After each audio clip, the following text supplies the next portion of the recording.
Coming in on our Locked On Senators NHL draft rankings at number 74 from the US and TDP, it's Brodie Ziemer, who just captained Team USA at the World Under-18s, had 12 points in 7 games, was a factor each and every time he was out on the ice. What were your initial thoughts looking into the profile of Brodie Ziemer?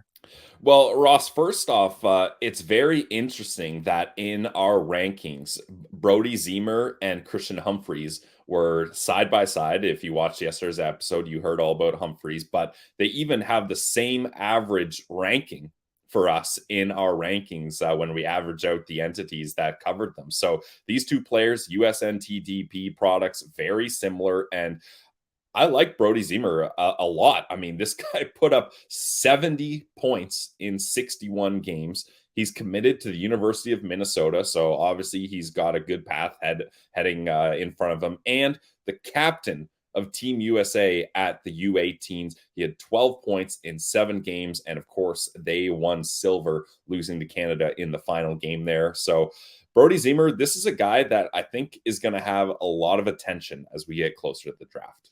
What's his top skill? If a team's drafting him, what are you getting excited about with Brodie?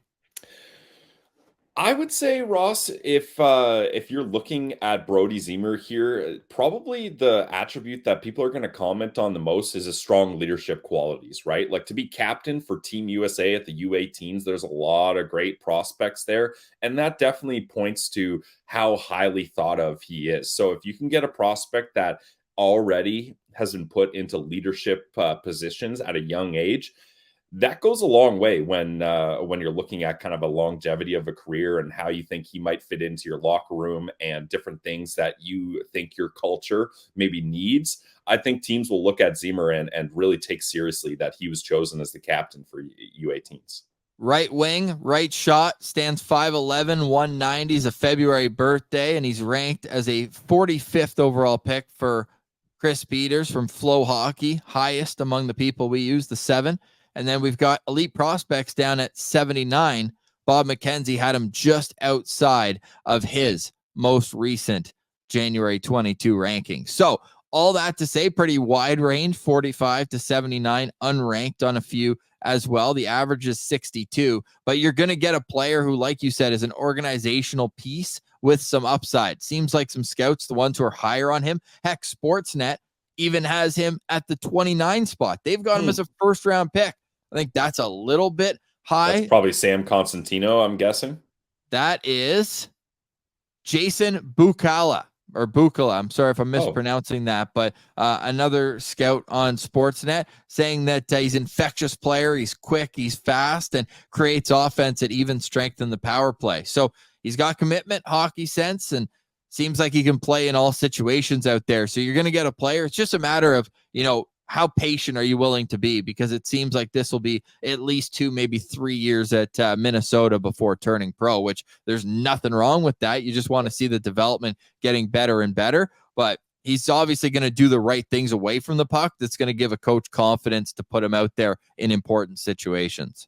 Yeah, I think a lot of scouts really talk about how this guy plays the game the right way. And usually when you have guys that are in leadership positions, they put it upon themselves to play a full 200-foot game, right? Like usually you don't have captains that are out there cherry picking, just looking for offense, not playing hard on D, not back checking, not forechecking. Like typically that doesn't happen, or else you don't usually get put in those leadership positions. So definitely he's a guy that plays well defensively, but EP really applauds his shot, like especially his ability to get that shot through screens and using different combinations, one-touch shots, so one-timers, snapshots, toe drags. Like this guy is able to get his shot off in any different scenario, and obviously, like 27 goals in 61 games is pretty damn good.